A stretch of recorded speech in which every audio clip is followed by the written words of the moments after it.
Hello, and welcome to Stop, Let's Team Up. It's me, Ross, and I'm here with the fabulous Billy from A World on Fire, and the Brave and the Bob. Say hi, Billy.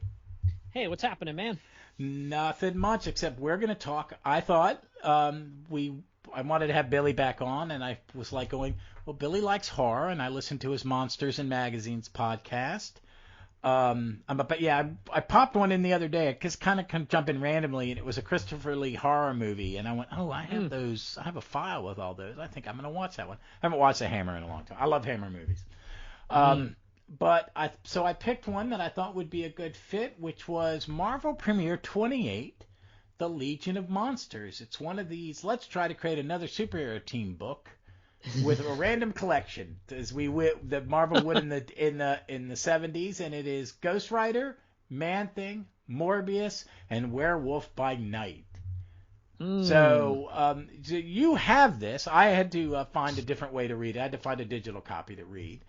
Because but I thought it would be somewhere else. You own this. I've assumed you do. Yeah. You like horror comics and Marvel horror. Are you a big Man-Thing, Werewolf by? I know you've read Werewolf by Night. Yeah, I love all these characters. They are all awesome, especially again their Bronze Age, iterations. Absolutely love all four of these characters. Oh my God, yeah. I read this and I kept thinking about the Werewolf by Night Halloween special that Marvel did, which was a lot of fun. And that it had Man-Thing in it. And it worked. So, but I had not read this in a long time. I remember my brother handed me this one because he liked these Marvel Premiere, Marvel Spotlight. But I'm going to give the basic take on these. This is Marvel Premiere Volume 1, number 28. Release date November 11th, 1975. Cover date February 1976. Written by Bill Mantlo, so it's a masterpiece. I'm a big Bill Mantlo fan. He can do no wrong. Pencils by Frank Robbins. Inks by Steve Gano, I'd never heard of. Colorist Janice Cohen, I didn't know. Letterer Karen Mantlo, I knew she did. And editor Marv Wolfman. And I'm going to give the little quick synopsis from, or at least the first part of it, from Marvel Database. A mountain suddenly appears in Los Angeles, accompanied by an earthquake, causing massive panic. Ghost Rider, Morbius, and the werewolf all happen to be in the area and are drawn to the mountain by a mix of curiosity and instinct. Man-Thing also sees the mountain through the time and space-defying mist of his Florida swamp and approaches as well. The four monsters converge on the mountain and are greeted by Starseed, a large golden man on a golden horse. Starseed explains that Earth's prehistoric past, his peaceful society inhabited the mountain there until aggressive aliens invaded and used their unfathomable technology to steal their entire mountain into space. Over the following millennium, the survivors of Starseed's people evolved and adapted the aliens' technology until Starseed, the last of his kind, was able to return to the mountain and to his place of origin, where he hopes to rejoin the human race in peace.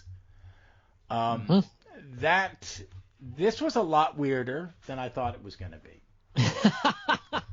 Well, I tell you what, the first thing I thought was weird was the cover artist. I was like, wait, what? Him? Oh, yeah, I didn't read that. So I couldn't believe it. Hold on, because I'm not figuring out. It didn't strike me. I like the cover. It's Nick Cardy. Oh my God, is it really? I thought to myself, I didn't even know he did any work for Marvel. And then I thought, well, I've owned this issue for a very long time, and at some point, probably post-internet, I did look it up and see that's who drew it. And I was like, wow, I thought he was strictly a DC guy. But it doesn't look very Cardy-esque, though, does it? I feel like maybe it's because it's Nick Cardy doing Marvel, but I think the characters, they could pass as Cardy for me. Now, the background doesn't really look Cardy to me, but the creatures that might be good. the inker did the background. A lot of time they did in the Marvel method. Yeah, but good stuff. No, it is a great cover, and it's great. It's one they had word balloons on, and Ghost Rider's going, stay back. Even we don't stand a chance against that. Yeah, the most spine-tingling team-up of all. Oh, no. Um, so let's kind of go through this comic kind of bit by bit by bit. So it starts with that. I want to say this. What did you think? I love the splash page because it's got 4 panels and it starts with each character. And I really think because it starts with that and then the real splash page is a 2-page spread on the next 2 pages. I really dug this layout. Yeah, that very first page that has those 4 vertical panels showing each of the characters, Marvel characters that are going to be in this one, I think that is fantastic. Really, really good stuff there with, giving them each a little tiny bit of setup here in case you're not familiar because you figure in 75 these characters were fairly new. Oh yeah, and it's also the adage that every comic is someone's first. You've got to kind of introduce it, and I don't mind this kind of narration. I love the second panel where you see Johnny Blaze riding, and behind him is what he would look like if he was in his Ghost Rider form. He's not in his form yet. Mm-hmm. Yeah, I love it. I love Frank Robbins' art. I'm a big Invaders fan. But he did a little Power Man an issue or two. He's got a lot. I like his action. It very much reminds me of 40s art, but a little more finished and polished.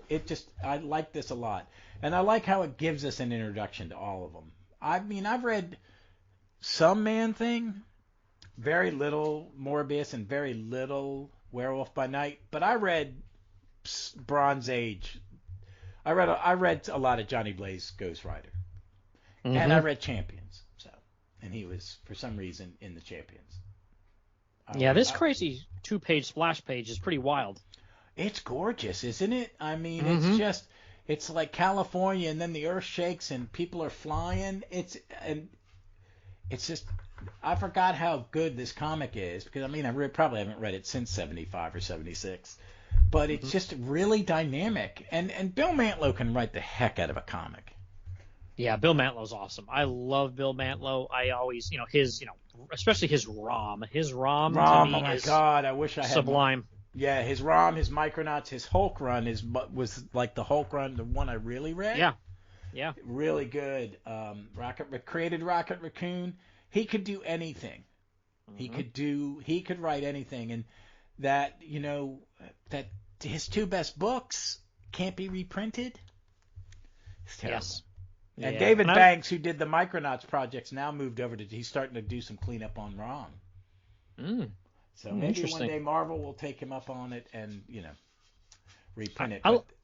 I love how, too, we get to Johnny here riding his motorcycle, and he's this awesome motorcycle rider, like he's the best in the world, and he wrecks his bike. Yeah. It makes no sense. This guy's Evel Knievel, except not as clumsy, but, the earthquake throws him off his bike, and then when he's jumping, but I like it, he gets up and he's jumping from one, like the highway is caved in. So it ramps up, and when he goes over and he lands, he's like, oh, wait a minute. My head tingling, danger must be present. And so exit Johnny Blaze and enter Ghost Rider. Yeah, and I thought to myself, is that how it works? I thought he just changed into Ghost Rider whenever he felt like it. I didn't realize it had anything to do with danger. No, I think early on it was uncontrolled. Okay, yeah, it must be. And I think eventually it is that when they started to realize he was the rider of vengeance, that whole they added more of that into it. And it's like, and then he drives into this like weird swampy area that has appeared on the mountain because I went, okay, that's not Southern California plant life. No. So that's how they're getting, and I realized that's how they're getting Man-Thing there because Man-Thing doesn't move. He doesn't leave the axis of reality. But Johnny goes up the hill and he hears this voice, "Welcome, Johnny Blade, to paradise." And he's like, "What in?" Yeah. And then we jump to downtown LA, and this is taking place sometime after Fear #3, where Morbius. I've never read the early Morbius stuff. I read the stuff in Spider-Man. Did he appear in Spider-Man first? Yes. Yeah. Okay, and then he went on. Okay. Yep. And he thinks he's going to eat this random dude climbing on a wall. Bats have bad eyesight. You can't tell that that's a freaking werewolf, dude. Yeah, it's funny too because I'm not sure about the timing here, but they had met before. Oh, here it does say in a caption box. It says, It's a Marvel comics in the 70s. It's going to tell you what comic to go find and read. and I love how it instead of saying Morbius, it just calls him Morb in that caption box. Oh, yeah. Morb and Wolfie. Matt, it's somewhere in I love the mid 70s. It's the era of the giant size comic. God, Marvel giant size. There are 5, and I'll make the joke because everybody who wants to talks Man Thing goes, and there were 5 issues of giant size Man Thing. Yep. But they have to fight, and it's a great fight scene. I mean, Frank Robbins, man, he's great with action. Mm-hmm. And I like his Morbius, I think, more than I like Ross Andrews. Was Ross Andrews the penciler when Morbius was introduced in Spidey? I don't think it was him quite yet. 'Cause I think he came in like 101, 102. I think that might have been before Ross Andrews. So, it'd been Romita. Yeah, either Romita or, gosh, I'm trying to think who else was floating around at that time that would do some work. But that was right when Roy Thomas first wrote Spider-Man, if I'm not mistaken. Yeah, it is. But I just remember Ross Andrews was really the first Spider-Man artist when I was a kid that I read. Mm-hmm. So I just missed Romita Jr. Senior. So, but it's a great 2-page fight scene, and then the earth quakes for them, and they look up and there's a mountain, and they stop fighting. Mm-hmm. And then cut away to this goofy. I love this art. It's almost like they're trying to do Mike. He's trying to do Mike Ploog. Mm-hmm. He does good though. He does. It's really good. This cartoon fisherman in the bayou, and Man Thing touches him, but the guy doesn't have any fear. He just, I just want to hear him just hanging out catching fish, dude. Mm-hmm. Oh, and I just looked quick. It was Gil Kane who was on Spider-Man at the time. Okay, then I did read some of that. Yeah, I never understood stuff. Gil. Yeah, I love Gil Kane. But then Man Thing sees, he sees the mountain through, however it travels to swampy places from using its magical power. Because I have not read a lot of Man Thing. Is Man Thing kind of? I'm going to ask something because you read a lot of horror. Are stories not centered around him, or is action placed and he is just in the background while other people do things? Yeah, basically, especially when Gerber was writing him, he kind of wrote Man Thing as, obviously he can't talk, so there's usually a ton of caption boxes and stuff like that. But yeah, he would kind of plop Man Thing in the middle of, some kind of social situation where it had to do with like racism or, there's a really, really good issue where it's like, book burning. There's a community burning books, and you place this crazy swamp monster in the middle of like just chaos.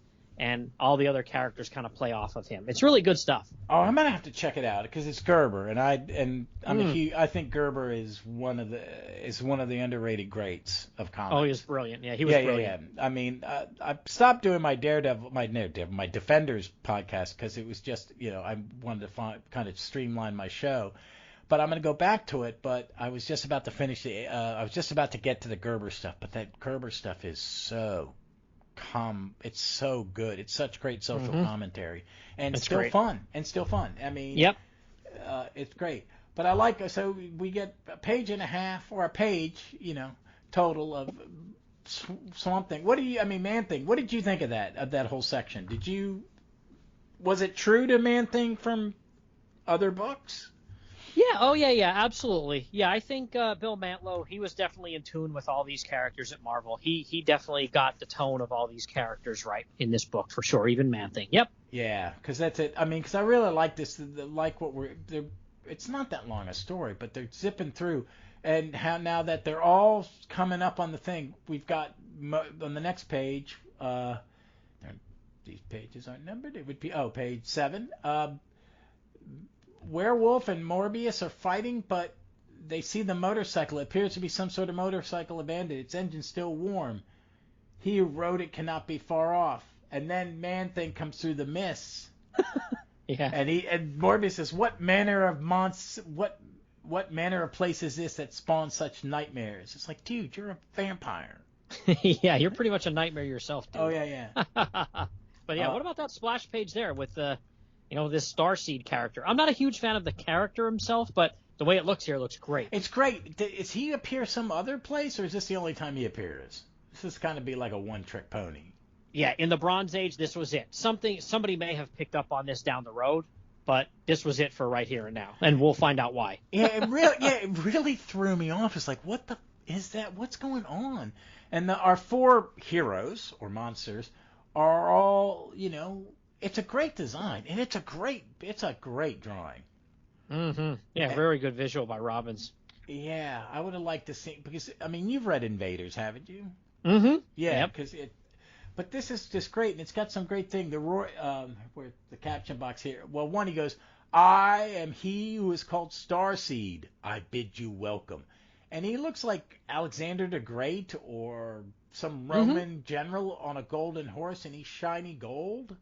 Mm-hmm. And it's got these great caption box. The roaring silent scream of interstellar space rushes through the senses of these once men, senses rooted firmly to the earth. And the glow of a lifetime of suns blazes the gleaming figure and his rearing golden mount. You stare for 4 who claim humanity at the vision of utter alienness. Mm-hmm. It's a great panel. Yeah, it's really cool. And like I said, the character itself, I'm not a huge fan of, but he goes into this thing where Ghost Rider kind of says like, oh, like I've seen somebody like you in a dream I've had as a kid, a dream of angels all in gold. And Starseed says yes. And then he goes into his, origin story here, which is pretty cool. He basically says that once upon a time, long, long ago, not in a galaxy far, far away, he goes, was exactly the way he is now. He is a killer. And it shows like 2 cavemen trying to kill each other. And then it shows like, these like almost like they look like Greeks, I the was way they're thinking dressed. Atlantis or something? Yeah, could be, because he goes, there was a good place, and it had a mountain and peaceful, quiet people, and evolved and built it into comforts of home. And he says, we were happy and content until, and they see this crazy alien creature. Great alien design. Yeah, it's wild. This giant eye. I love it. Oh, yeah, and it's got like snake heads for arms. It's just so, I like that it's like he went, Robbins, instead of just had little green men, it was like, no, I'm going to have something terrifying. Yeah, and they try to communicate with it and be like, hey, what's going on, man? But it just attacks them. And then the crazy spaceship picks up this mountain where they were living on. With a pair of tongs. Yeah, and takes off with it. And it's wild, and it takes it out into space. It's like, what? Oh, yeah. This comic got weirder and weirder. And it goes out there, and they hid in caves deep within, and we waited, and time overcame the aliens, and utilizing their own far advanced technology, we regained our world and we turned it back through the eons of interdimensional space that it had traveled and back to here. And now I am the only one left of all of my people, and now I am home. And he's sad. He's got this great, depressed face on him. Mm-hmm. Yeah. And then, there's some dialogue coming from Ghost Rider in this middle panel.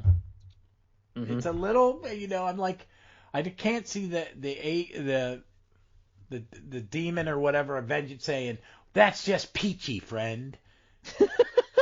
Yeah, except for this one slight muddle. You parked your mountain right dab smack in the middle of Los Angeles, which, while it ain't much to go on, but it's still home to a heck of a lot of people.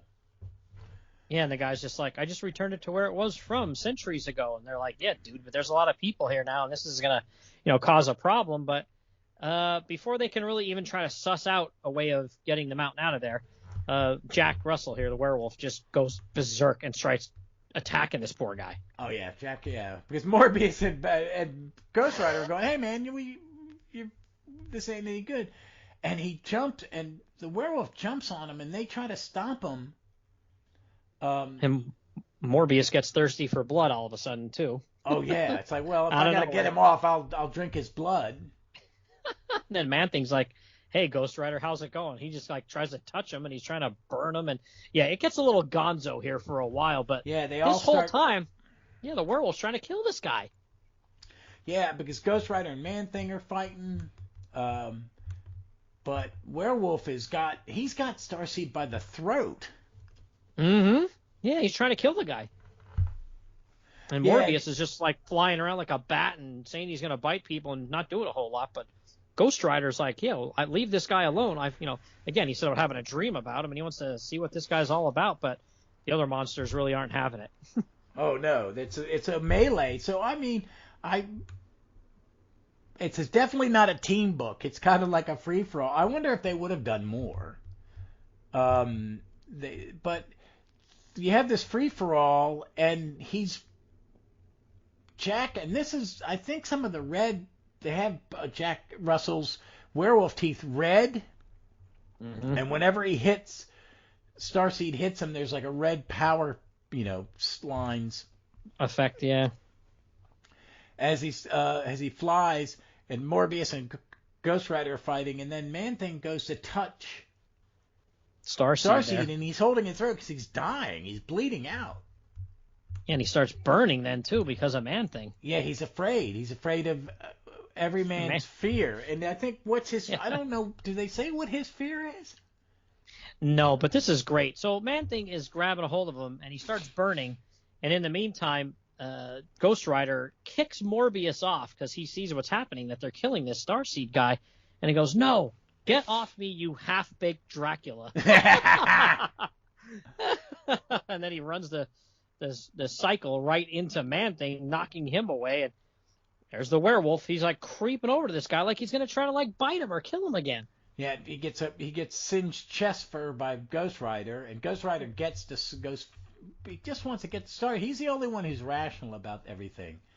And then Starseed goes, but I am passing like a dream. I am not home. I know that now. This is a place of pain, of imperfection. I could have made it otherwise and could have given you hope. Yeah, here's the irony. Yeah, he turns everybody back into their previous form, showing them that he could have done it. He could have done it. You've changed me back. I'm whole again. And then he goes, I'm passing, and the dream cannot be maintained. And then everybody leaves because they're so dejected because they're back to their monster state. Yeah, if they just would have left the guy alone. And then Ghost Rider goes, "What a bummer." And then Morbius says, "I'm white again. I'm cursed." My shaggy side is gone, Jack Russell says. Oh, my God. Yeah. It's wild. Yeah, but very ironic. And then he passes, and then it gets just go right, pushing his motorbike away. Mm-hmm. I really dug this. I really enjoyed it. And it's because it's really just, there's no camaraderie amongst them. It's kind of like what I was asking you about Man-Thing. It's like you've put Starseed is that thing in the background where you put the four people and he kind of just tells you, and it's an alien who means well. Yeah. And these monsters screw it all up. Yeah, you feel bad for everybody involved, but a lot more bad for Starseed, man. Like, he didn't do nothing to anybody. He could have saved them, but they killed him. It's like, oh my gosh. Yeah. I was wondering if they thought they were going to make this guys a team, these four guys are a team, or what? Because this is really a one and done. It is, yeah. They get together much, much later in modern times, but this is it for. Do they? Is that? Because I've not read a lot of those more recent ones. Are they a team? Yeah. So they kind of got together, and this is going to sound absurd, and I don't know if you've heard of this, but do you remember when the Punisher got killed and he got stitched back together like a Frankenstein monster? Yeah, I did. And it was called purposely. I avoided it. Really. Frankencastle. Yeah. So some of them were in that. I haven't read much of that. Just I know about it because I've read about it. But then there was a comic. I think it was even called Legion of Monsters, where these monsters, and I even think the Living Mummy, kind of got together. And what's the guy who got killed years ago? He had that red stone in his chest. Bloodstone. His daughter is in a lot of comics nowadays. Yeah, his daughter kind of became like a de facto leader of the Legion of Monsters team there, and was, taking them on missions of, like occult stuff and other monsters and nonsense. Yeah, so they did, but that's much. So that was like 10 years ago, maybe. Oh, okay. But nothing back then. No, this is a really good comic. Overall, I think it's some of the best Frank Robbins art I've seen. Mm-hmm. Yeah, I like Steve Gann too, who did the inks. I do. I think he really made it pop. Yeah. Did you ever read back from the Bronze Age Skull the Slayer? Yeah, I've read them. He's I love those weird comics. My brothers love those too because he's a big John Connor of Mars kind of guy and Tarzan. So those yeah. kind of comics were in our household. Yeah, Skull, I think there were 7 issues or something like that, 7 or 8 issues in that series. I have like maybe 3 or 4 of them, but I was able to get the trade for like $4. And it has all the Skull the Slayer issues, plus the appearances. I think he did one in Marvel Team Up and Marvel 2-in-1. Yeah. They tried to, I remember those. Yeah, so, and Steve Gann was the artist for most of those Skull the Slayer issues. I know that art, then I really kind of want to go back and... Yeah, it's good stuff. He draws like dinosaurs and crazy stuff like that really good. I might have to find that trade because I like that obscure stuff. I really do. Yeah, I'll be on the lookout, man. I think I got mine at Ollie's, like I said, for like $3.99. If they have any copies, I'll grab one for you. But it's fun. But yeah, Steve Gann's a good artist. Oh no, I like that. I like those things. I used to read Warlord religiously. You know what I mean? Those kind of characters, and I would like to see them bring back Skull. And have they brought him back any time? Probably at some point in some of these crazy comics, like they have those Avengers books where it's from like, the dinosaur age and crazy stuff like that. Maybe he's in one of those, but yeah, I don't know personally. I'm going to have to check that out. I wonder if they're on the Marvel app. Yeah, definitely check it out. But yeah, good artist. Like I said, he's not a very well-known guy because I don't know how much work he actually did in comics because that and a couple of spot jobs maybe is all I've ever seen of his. I feel like he either disappeared and went into something else for a living, commercial art maybe, or maybe he passed away. I'm not sure. Well, yeah, I kind of looked him up, and he doesn't have a lot of comics. Wow, I may have to check him out. Oh, he worked for Warren. Oh, okay. Well, there you go. Yeah, that's not a bad gig if you can get it. Warren comics are really good in the 70s. No, not at all. By the way, I saw they are on Amazon. They've solicited for Creepy and Eerie Volume 1 in paperbacks. They're putting them out now. Oh, really? Yeah, I'm going to be all over those because those hardcovers that, who was it, Dark Horse or somebody put out maybe 15 years ago, those are like $200 a pop now because they've been out of print for so long. That's the stuff that drives me crazy. I'm become a very strategic bidder and shopper. I've been using in-stock trades and cheap graphic novels because you can get some really good prices on some things from them. I got both. Yeah, I got both Who's Who I cashed out some PTO at work and I paid off some debt and I got myself both Who's Who omnibuses.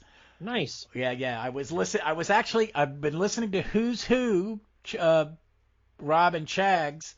Oh yeah. Podcast of issue 1, and I was walking the dog listening to it, and I was going panel by panel on the app, page by page. But there's some of these weird little trades that I found that I'd really like to kind of get, and that Skull one would be, I like these obscure things. I got the first issue specials hardcover because I'm using that to cover Danger Street, and those are some wacky single issue stories. Cool. Yeah, it's saying on the wiki here for Steve Gann that he's one of the Filipino guys that came over at some point in the mid-'70s. Yeah, him and Danny. You heard about Danny Bullandini, didn't you? Yeah, and Tony DiZuniga, those kind of guys. Danny Bullandini passed away last week. Oh, that's a shame. I liked him. Till you talk about Rom, he inked a lot of Rom. Yeah, this guy, Steve Gann, though, but yeah, a little bit of Creepy, and then just a few things at Marvel. A couple of Conans, Deadly Hands of Kung Fu, Dracula Lives, Marvel Premiere, Marvel Preview, Savage Sword of Conan, Savage Tales, Skull the Slayer, and Tarzan Annual 1. And that's it. That's all he did. Wow.